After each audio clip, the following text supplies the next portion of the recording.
Di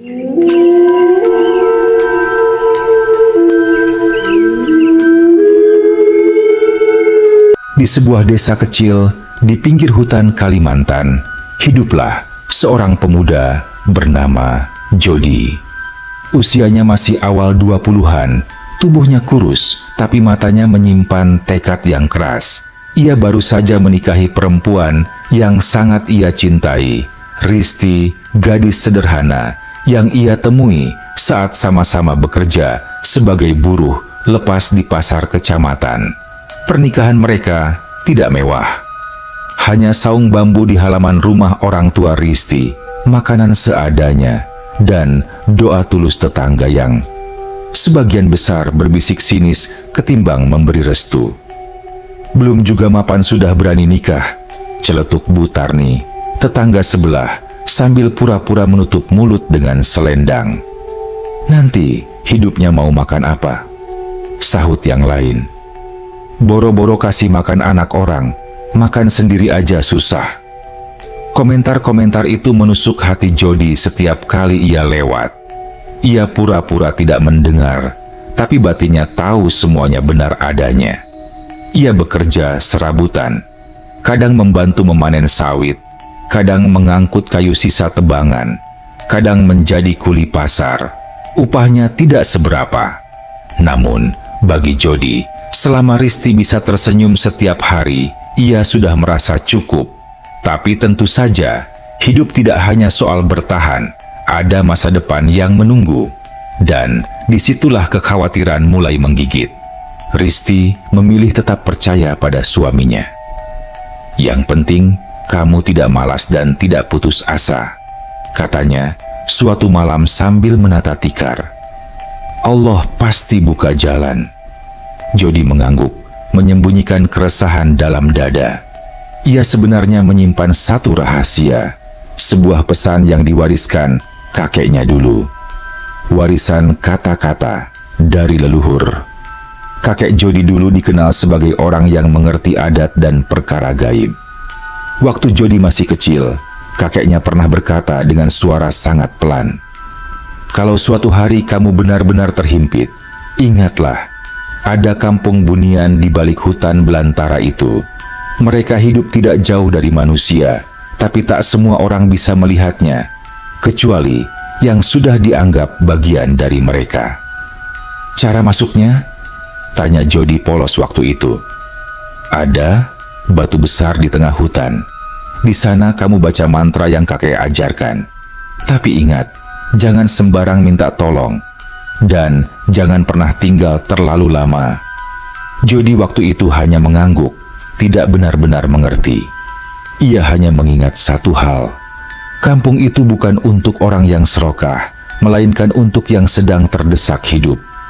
Dan kini saat ia menatap wajah Risti yang tertidur lelah, dinding bambu yang hampir roboh, serta dapur yang semakin kosong, ia merasa mungkin waktu itu telah tiba.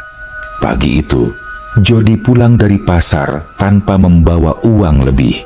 Ia menghela napas panjang. Risti tersenyum, memaksakan wajah ceria. Namun tiba-tiba terdengar suara tetangga laki-laki, Bang Rojak, yang terkenal banyak omong. "Jody, kalau butuh kerja, ikut aku dong. Tapi jangan harap gajinya banyak ya. Kamu kan belum pantas dapat lebih," katanya setengah mengejek. Jody mengepalkan tangan, tapi ia menahan diri. Risti hanya meremas lengan suaminya pelan. "Sudahlah, Bang. Biarkan saja." Tapi Jody tahu, dalam hati istrinya pun ada perasaan tertekan.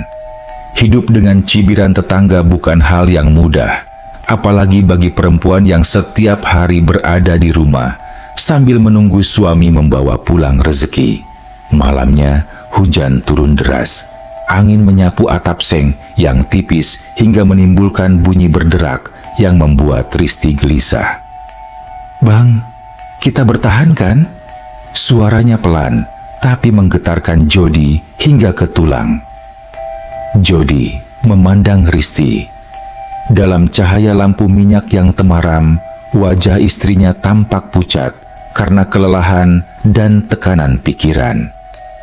Aku janji kita akan hidup lebih baik, desis Jody, lebih kepada dirinya sendiri. Ia menyadari tidak bisa terus seperti ini. Tidak selamanya mereka hidup di bawah bayang-bayang hinaan. Malam itu, pesan kakeknya kembali terngiang kuat, seakan memanggilnya. Keesokan paginya, setelah sholat subuh, Jody duduk di depan rumah, menatap hutan yang membentang di kejauhan. Kabut masih menggantung, dan suara burung-burung terdengar dalam sunyi. Jody mengusap wajahnya, mencoba mengusir keraguan. Risti membuatkan kopi hitam dalam cangkir enamel yang sudah kusam. "Bang, kamu kenapa?" tanya Risti lembut. "Aku ingat pesan kakek dulu." "Pesan apa?" Jody menghela napas lalu berkata, "Kalau sampai hidupku buntu, aku bisa pergi ke satu tempat untuk mencari rezeki. Tempat itu bukan tempat orang biasa." Risti menatap suaminya lebih dekat. "Kamu bicara apa, Bang? Jangan aneh-aneh. Aku serius. Kakek pernah bilang ada kampung Bunian. Di sana aku bisa bekerja. Mereka bisa bantu." Risti terdiam. Napasnya tercekat ketakutan bercampur kebingungan. Ia tahu cerita mistis di desa mereka bukan sekadar dongeng anak kecil. "Bang, kalau semua usaha sudah kamu lakukan, aku ngikut aja. Tapi jangan tinggalkan aku lama-lama." Jody meraih tangan istrinya dan menggenggamnya erat. "Aku cuma butuh waktu sebentar. Aku lakukan ini untuk kita." Matahari baru naik ketika Jody memutuskan hari ini ia akan masuk hutan. Ia menyiapkan sedikit bekal, sepotong roti tawar, botol air, dan sehelai sarung. Lalu, ia berpamitan pada istrinya yang berdiri di depan pintu, memeluk dirinya sendiri menahan cemas. "Bang, hati-hati ya. Jangan lupa pulang." "Aku pasti pulang. Kita akan hidup lebih baik." Risti mengangguk, tapi matanya berkaca-kaca. Jody melangkah pergi, menembus jalan tanah yang basah setelah hujan semalam, melewati kebun karet, dan terus menuju hutan yang semakin rimbun. Setiap langkah, detak jantungnya semakin keras. Ia tidak tahu apa yang menunggunya. Ia hanya tahu satu hal. Ia harus pulang dengan kemenangan. Karena di belakangnya ada seseorang yang menanti dengan penuh harap. Langkah Jody semakin berat ketika ia memasuki belantara hutan Kalimantan yang lebat. Semakin jauh ia berjalan, semakin sedikit cahaya matahari yang berhasil menembus kanopi pepohonan raksasa di atasnya. Aroma tanah basah dan lumut bercampur menjadi satu, mengingatkan Jody pada kenangan masa kecil saat ia pernah ikut kakeknya mencari rotan di hutan ini. Burung-burung sesekali berterbangan dari ranting tinggi, sementara suara serangga saling bersahutan, menciptakan simfoni alam yang menegangkan. Angin yang bertiup seperti menyampaikan bisikan halus yang tak bisa ia pahami. Di kepalanya, mantra yang pernah diajarkan kakeknya terus berputar. "Jika kamu tiba di depan batu besar yang terbelah dua, berdirilah menghadap utara, pejamkan mata, lalu ucapkan, 'Aku cucu Jafar, datang untuk mencari rezeki dan meminta izin pada penghuni alam kalian.'" Nama kakeknya, Jafar, masih sangat ia ingat. Orang yang penuh misteri, namun juga sangat penyayang. Beberapa kali Jody menengok ke belakang, khawatir ada sesuatu yang mengikuti. Tapi hutan hanya menjawab dengan denging nyamuk dan gemerisik dedaunan. Perutnya mulai lapar. Ia duduk sebentar di atas akar pohon besar dan memakan roti tawarnya pelan. Air yang ia minum terasa cepat habis karena tubuh mulai lelah. "Aku harus yakin," gumamnya meyakinkan diri sendiri. Ia melanjutkan perjalanan, menapaki jalur yang semakin tidak jelas. Rumput ilalang mulai menutup jalan setapak, seolah menghalangi setiap manusia yang mencoba masuk lebih dalam. Setelah hampir 3 jam berjalan, Jody merasa seperti tersesat. Namun tiba-tiba, matanya menangkap sesuatu yang familiar. Sebuah batu raksasa menjulang dengan bentuk seperti terbelah menjadi 2 bagian simetris. Hatinya berdegup kencang. Ia akhirnya sampai. Jody mendekati batu itu dengan langkah pelan. Tidak ada tanda apapun, hanya lumut hijau yang tumbuh menutupi sebagian besar permukaan batu. Suara hutan tiba-tiba hening, sunyi yang mencurigakan. Jody mengatur napas dan berdiri menghadap utara seperti yang diajarkan kakeknya. Ia memejamkan mata, lalu mengucapkan pelan namun tegas, "Aku cucu Jafar, datang untuk mencari rezeki dan meminta izin pada penghuni alam kalian." Tidak ada reaksi, hanya suara detak jantungnya sendiri. Ia mengulang mantra itu lebih lantang. "Aku cucu Jafar, datang untuk mencari rezeki dan meminta izin pada penghuni alam kalian." Masih tidak ada apa-apa. Jody mulai ragu. Apakah aku salah tempat? Pikirnya.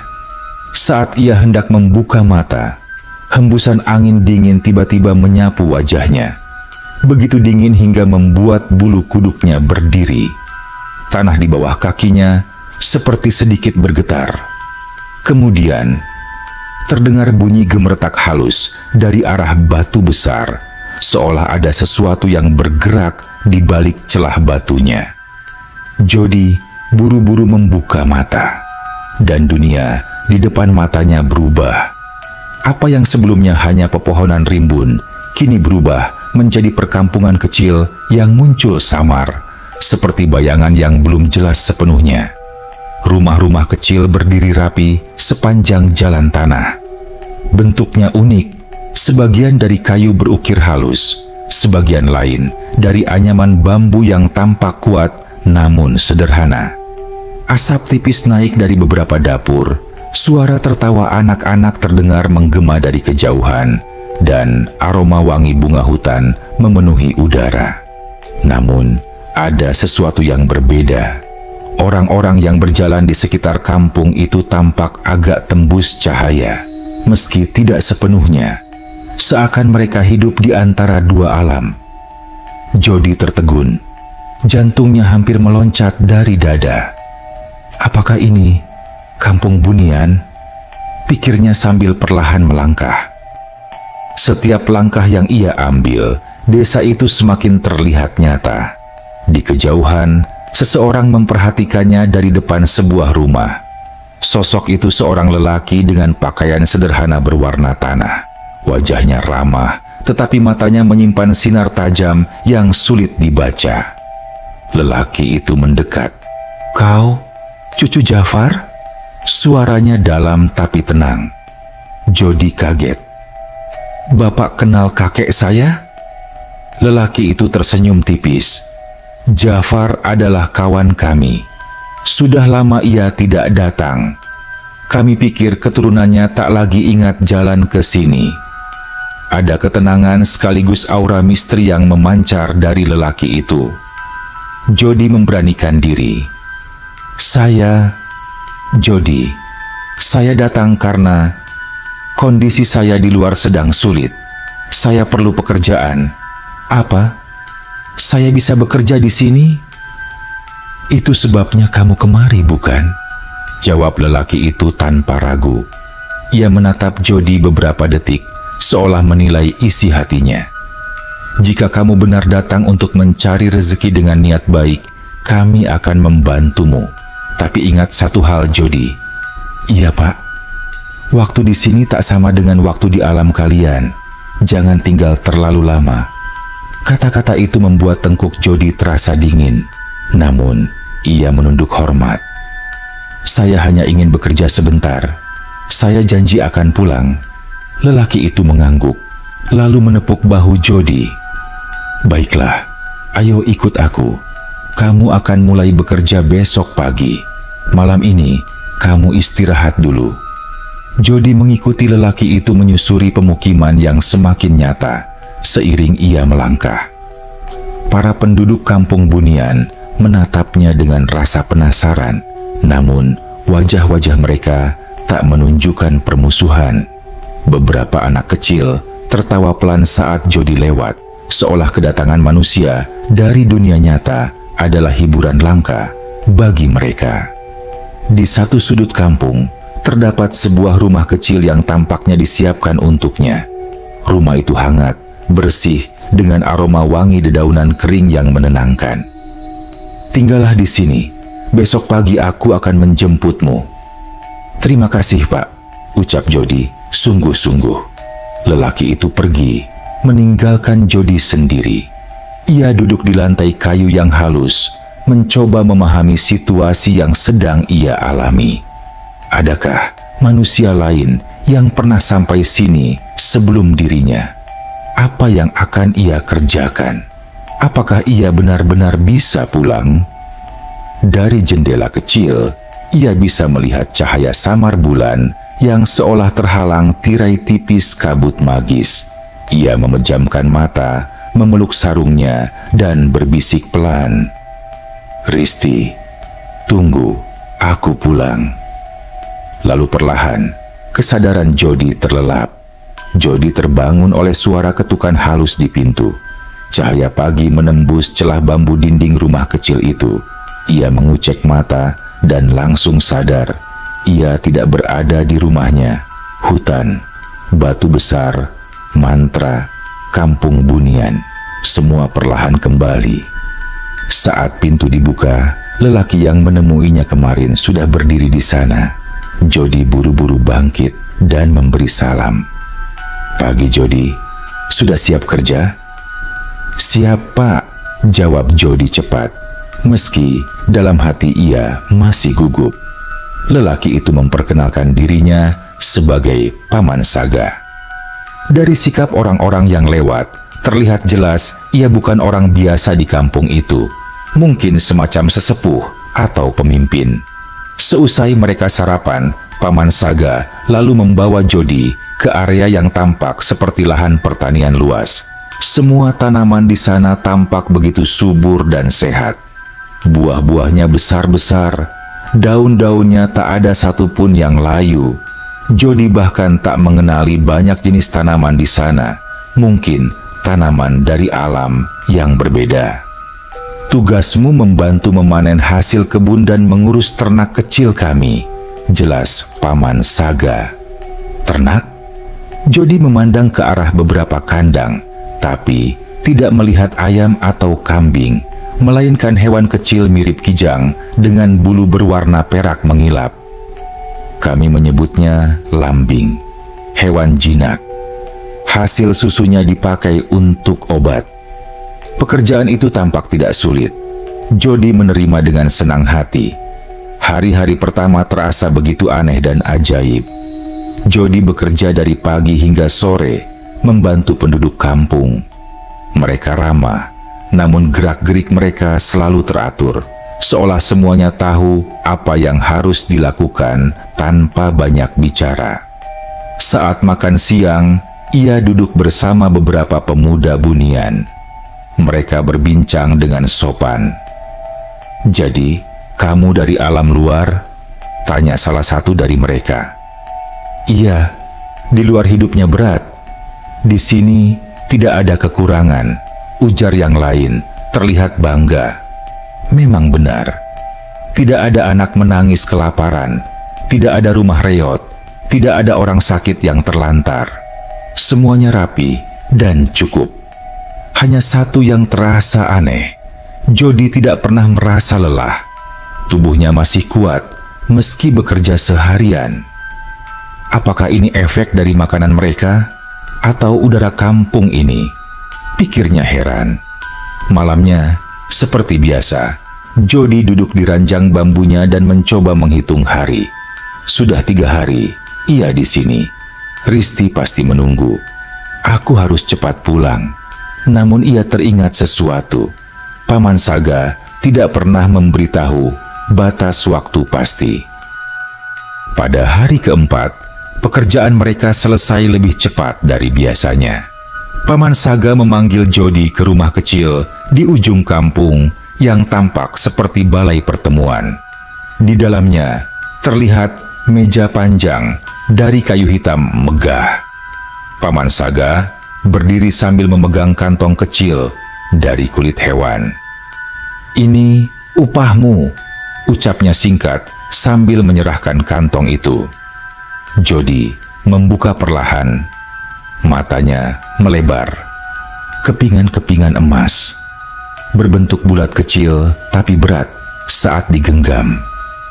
"Sebanyak ini untuk 4 hari kerja?" Suaranya hampir bergetar.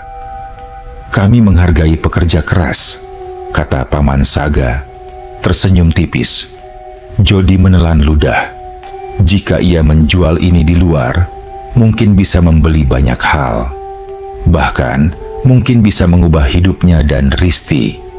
Namun, dalam kebahagiaan itu, ada sedikit kegelisahan. "Paman Saga, saya ingin cepat pulang. Istri saya sendirian di rumah. Saya tidak ingin ia khawatir." Sesepuh itu menatap Jody beberapa detik, lalu mengangguk. "Aku mengerti. Tapi, selesaikan dulu tugasmu. Kami meminta 14 hari saja, tidak lebih." Angka itu spontan membuat Jody terdiam. 4 hari saja, ia merasakan betapa rindunya pada Risti. Tapi 14, ia memikirkan wajah Risti dan cibiran para tetangga. "Baik, saya akan selesaikan." Semakin lama ia bekerja, semakin ia menyadari keajaiban kampung ini. Tanaman dipanen setiap hari seolah tumbuh kembali dalam semalam. Ternak lambing selalu sehat dan gemuk. Semua tampak terlalu sempurna. Keindahan yang seharusnya menjadi anugerah justru terasa janggal bagi manusia biasa seperti Jody.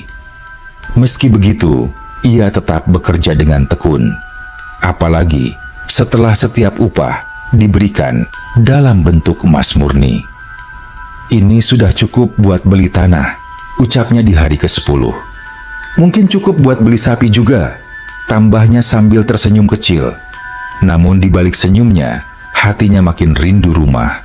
Rindu suara Risti memanggil namanya. Rindu makan nasi panas, meski hanya dengan sambal. Ia mulai merasakan perbedaan waktu. Hari terasa pendek. Tidur hanya sebentar tapi sudah kembali pagi. Matahari seakan bergerak tanpa jeda.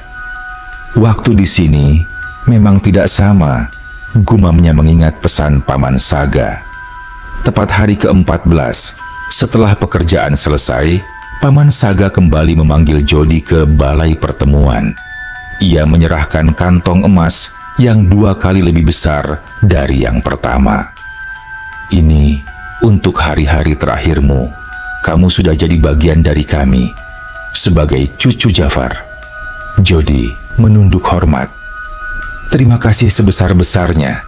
Saya tidak akan melupakan kebaikan ini." Paman Saga menatapnya dengan raut sulit ditebak.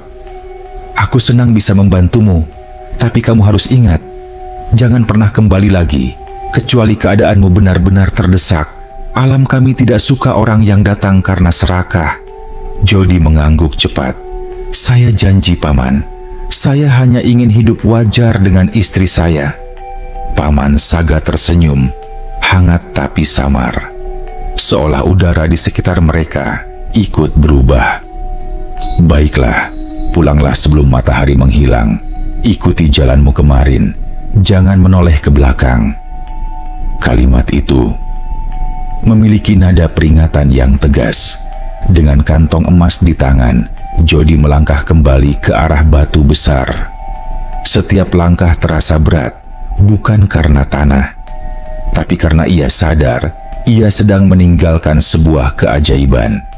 Sesampainya di depan batu besar yang menjadi gerbang antar alam, Jody menoleh sebentar ke arah kampung itu, dan ia terkejut. Perkampungan yang tadi terlihat jelas kembali menjadi samar, seolah ia hanya bermimpi selama ini. Terima kasih, bisiknya pada alam yang tak sepenuhnya nyata itu. Lalu ia memejamkan mata, menarik napas panjang, dan melangkah kembali ke dunia manusia. Tanpa ia tahu, di luar sana waktu sudah jauh berbeda, dan kehidupan menunggunya dalam bentuk yang tidak pernah ia bayangkan.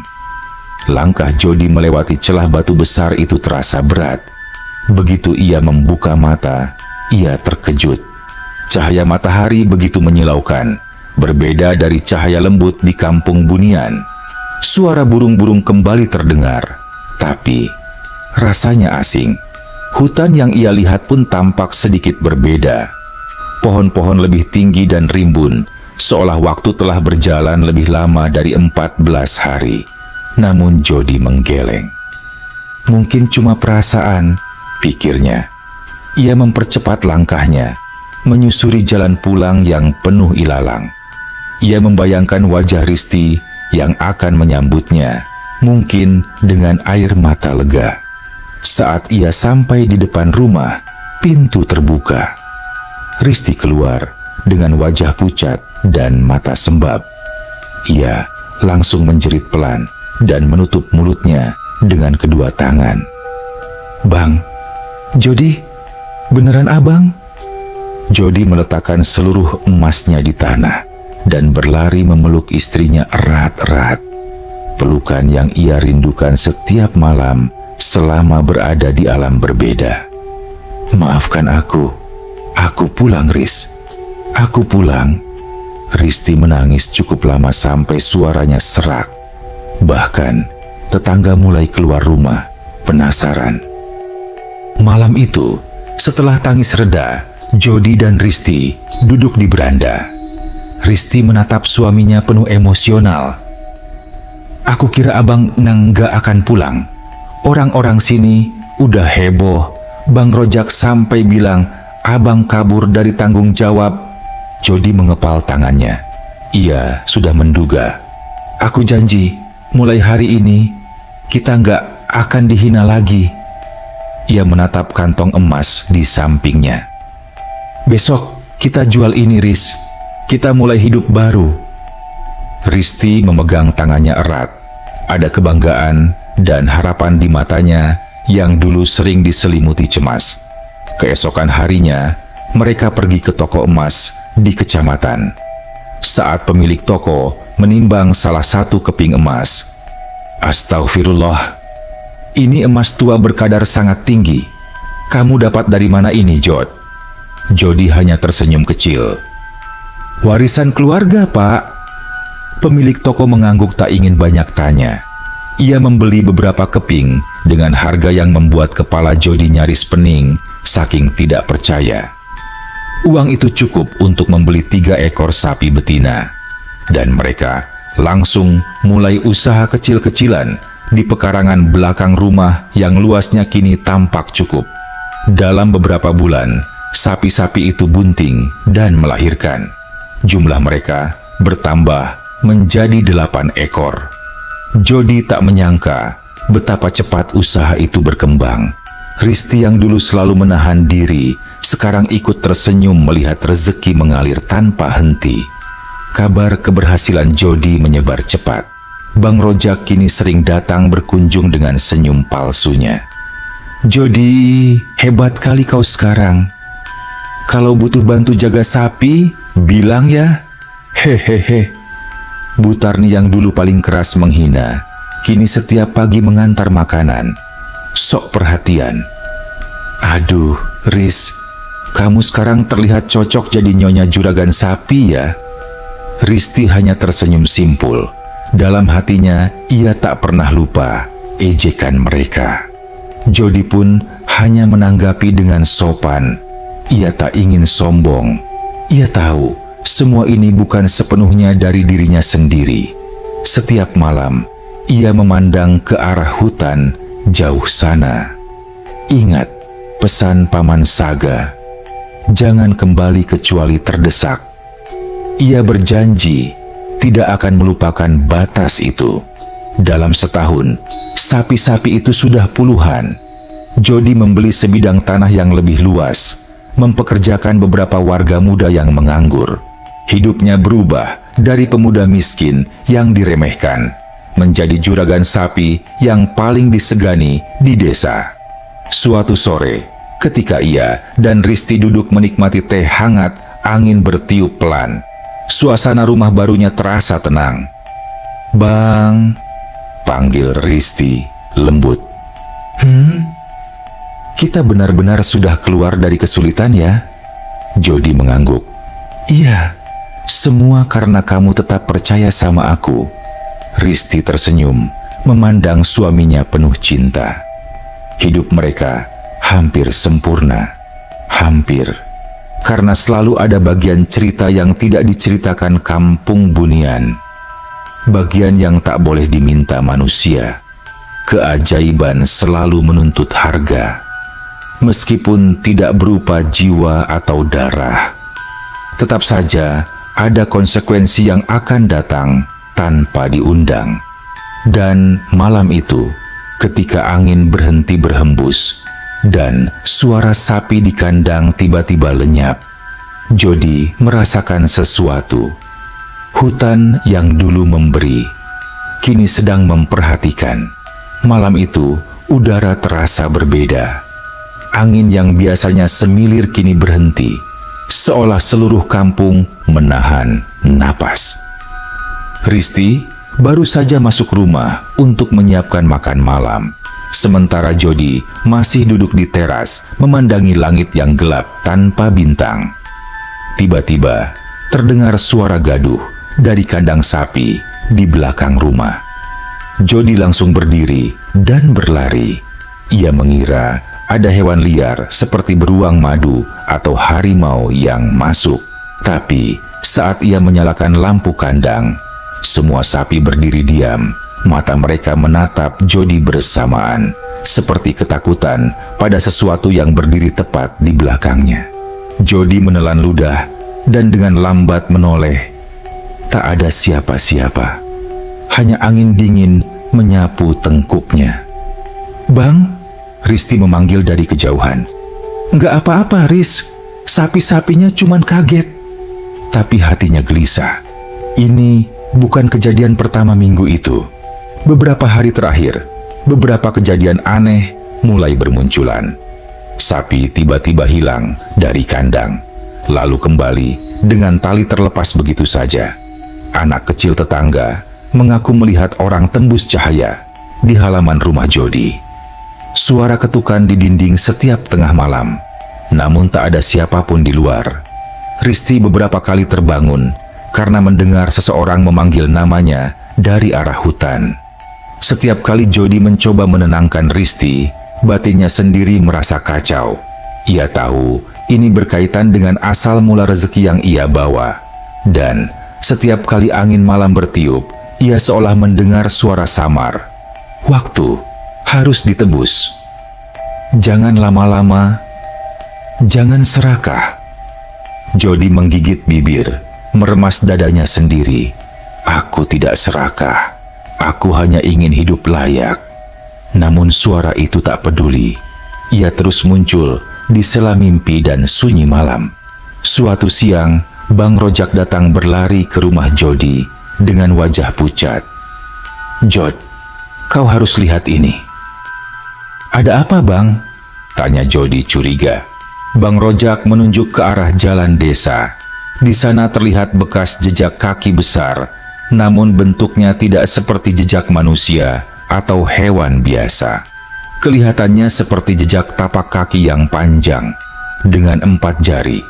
Warga berkumpul, berbisik panik. "Ini bukan kaki manusia. Setan apa yang main ke sini semalam? Jangan-jangan rezeki Jody yang tiba-tiba itu." Kalimat terakhir membuat Jody mengepalkan tangan. "Kalau kalian mau ngomong, jangan asal tuduh," katanya dengan nada menahan amarah. Namun, insinuasi itu menusuk hatinya. Semakin sukses ia jadi juragan sapi, semakin curiga orang pada keajaiban hidupnya. Risti memegang lengan Jody, memberi isyarat untuk sabar. Malamnya, Jody duduk sendiri di kandang. Ia memandangi sapi-sapinya yang tidur tenang. Ia memejamkan mata dan mengingat percakapan terakhir dengan kakeknya sebelum orang tua-tua itu meninggal. Kalau kamu ke kampung Bunian, jangan pernah membawa sesuatu yang bukan hakmu. Dan ingat, aku dulu pernah tinggal di sana. Terlalu lama. Apa akibatnya, kek? Kakek tak langsung menjawab. Ia hanya menatap langit dan berkata, alam yang memberi akan selalu mengawasi. Waktu itu Jody tidak paham. Sekarang, setiap kata itu seperti petir yang menghantam hati. Apa aku sudah membawa terlalu banyak? Ia membuka satu kantong emas yang masih tersisa. Ia hitung, jumlahnya menurun, padahal ia yakin belum menjual banyak. Jody terdiam, seolah emas itu kembali ke pemiliknya perlahan. Malam berikutnya, Jody terlelap dengan gelisah. Dalam mimpinya, ia berada di kampung Bunian lagi. Namun kali ini, semuanya berbeda. Rumah-rumah tampak gelap, pepohonan layu, dan langit berwarna merah darah.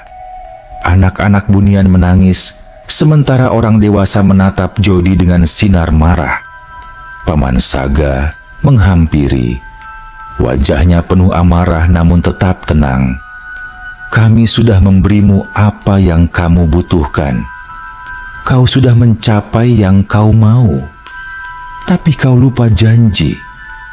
Suaranya bergema menyerupai gema dari perut bumi.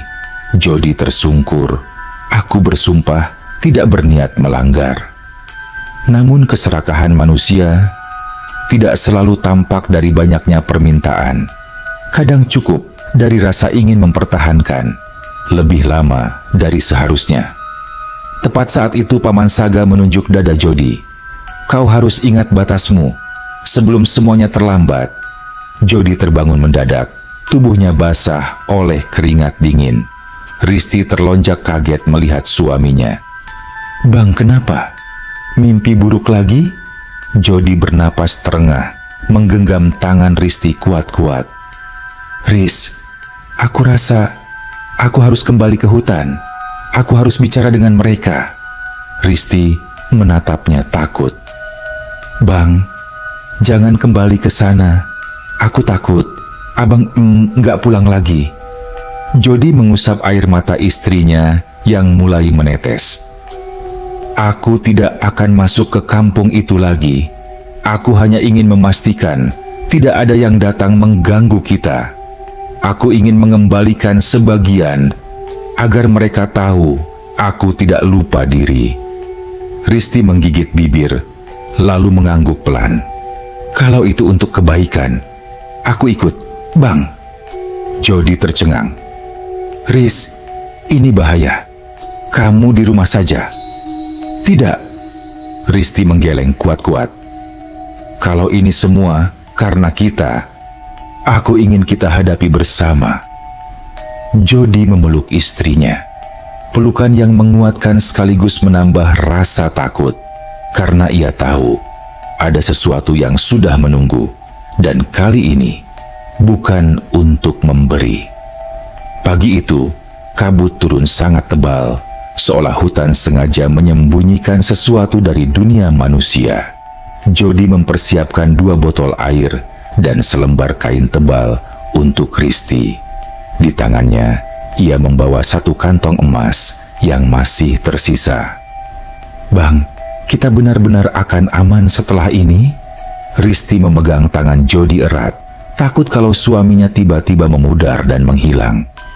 Iya, Riz. Kita lakukan ini supaya hidup kita tenang. Aku hanya ingin berterima kasih dan mengembalikan sebagian yang bukan milik kita. Dengan langkah mantap dan hati berdebar, mereka menembus pepohonan menjulang. Tak ada suara selain gesekan daun dan langkah kaki mereka. Jody merasa setiap ranting yang patah seolah menjadi peringatan dari alam lain. Ia menggenggam kantong emas semakin kuat. Setelah beberapa jam berjalan, tibalah mereka di tempat yang dituju. Batu besar terbelah dua. Jody berhenti, menatap batu itu lama. Perubahan hidupnya bermula di sini, dan kini ia harus menuntaskannya di sini pula. Jody menarik napas panjang, lalu menyuruh Risti berdiri di belakangnya. Ia memejamkan mata seperti dulu. Suara angin mendadak hilang. Hutan sunyi seakan menunggu. Dengan suara tegas namun penuh perasaan, Jody berkata, "Saya, Jody, cucu Jafar, kembali untuk menyampaikan terima kasih dan memohon maaf. Saya telah mendapatkan pertolongan yang besar. Saya tidak datang untuk meminta lagi, hanya untuk menyerahkan apa yang tidak pantas saya simpan." Ia meletakkan kantong emas di tanah. "Saya ingin hidup sederhana, sesuai kemampuan kami. Saya tidak ingin melupakan batas yang diberikan." Suara hutan mendadak berubah. Burung-burung berhenti berkicau. Udara menjadi dingin menggigit. Risti menggenggam lengan Jody kuat-kuat. "Bang!" Jody hendak menenangkan istrinya ketika sosok Paman Saga muncul, perlahan dari balik kabut. Namun kali ini tidak tembus cahaya seperti sebelumnya. Ia tampak lebih nyata, lebih tegas. Matanya memandang Jody tajam, tapi bukan dengan kebencian. "Jody, kamu datang dengan hati yang benar. Saya tidak ingin ada kesalahpahaman antara alam kita," jawab Jody menunduk hormat. "Hati manusia bisa berubah. Tak banyak yang kembali seperti ini untuk menjaga janji. Kamu berbeda." Jody mengembuskan napas lega, nyaris tumbang karena rasa gugup yang mencengkeram sejak pagi. Paman Saga menggeser kantong emas dengan ujung tongkatnya dan mengangguk kecil. "Kau sudah melunasi apa yang perlu. Tak ada yang akan datang menagih lagi." Risti spontan menangis lega. Jody segera merangkul bahunya. Lalu Paman Saga memandang Risti dengan lembut. "Dan kamu, istri yang setia. Hanya cinta seperti itulah yang mampu menjaga manusia dari keserakahan." Risti buru-buru menyeka air matanya. "Terima kasih, sudah membantu suami saya." Paman Saga tersenyum tipis. Sebelum kembali menyatu dengan kabut hutan, Paman Saga mengangkat tongkatnya dan mengetuk tanah tepat di bawah batu raksasa. Seketika itu, muncul seutas tali dari akar yang digulung rapi, melingkar seperti gelang besar. "Ini bukan emas, bukan pula kekayaan dunia," katanya. "Ini simbol agar kalian selalu ingat, rezeki sejati adalah kerja keras dan kesetiaan." Jody menerima benda itu dengan kedua tangan. Akar itu terasa hangat, seperti hidup. Ia tidak tahu apa kegunaannya, tapi ia merasakan kedamaian menyelimuti hatinya. "Hiduplah dengan jujur, nikmati apa yang telah kalian bangun sendiri. Alam kami akan selalu menjaga, selama kalian tidak melupakan asal rezeki pertama kalian." Kalimat itu menjadi penutup pertemuan yang tak akan pernah Jody lupakan. Paman Saga melangkah mundur. Kabut menelannya perlahan, dan hutan kembali seperti biasa, seolah tak pernah terjadi apa-apa. Dalam perjalanan pulang ke desa, Jody dan Risti berjalan lebih santai. Rasa takut perlahan digantikan oleh rasa syukur tak terhingga. Saat kembali ke rumah, sapi-sapi mereka melenguh riang seperti menyambut kepulangan pemiliknya. Tidak ada lagi jejak kaki misterius, tidak ada suara aneh. Hidup kembali damai. Waktu terus berjalan. Sapi-sapi bertambah banyak. Tanah mereka semakin luas. Tapi yang paling penting, tidak ada lagi keajaiban yang mencurigakan. Semua berkembang karena kerja keras mereka sendiri. Jody tetap membantu tetangga yang kesulitan, meski beberapa di antaranya dulu menghina. Ia percaya kebaikan adalah cara terbaik untuk menghormati rezeki yang pernah ia terima. Risti pun berubah menjadi sosok perempuan yang semakin kuat dan bijak. Setiap kali melihat gelang akar pemberian Paman Saga tergantung di dinding rumah, hatinya teringat bahwa kesejahteraan mereka bukan datang tanpa ujian. Suatu sore, setelah hari-hari panjang mengurus kandang dan ladang, Jody duduk di teras rumah yang kini megah namun tetap sederhana. Ia membuka memori masa lalu, dari gubuk reot hingga menjadi juragan sapi yang disegani. Ia memandang Risti yang sedang menyuapi anak pertama mereka, bayi laki-laki, dengan mata jenaka. Jody tersenyum, pilu bercampur bahagia. "Nak, kelak kalau kamu besar, jangan pernah merasa kecil karena kamu miskin." Kakekmu dulu meninggalkan pesan bahwa manusia punya dua pilihan: mengejar dunia dengan serakah atau meraih rezeki dengan rasa syukur. Ia mengusap kepala putranya perlahan. "Dan ingat, kalau hidupmu benar-benar terdesak, di balik hutan sana ada sahabat yang mungkin bersedia membantu. Tapi, pergilah hanya dengan niat yang bersih." Risti menatap Jody dan tersenyum haru. Mereka tahu kisah itu bukan dongeng, bukan legenda. Itu adalah bagian dari hidup mereka.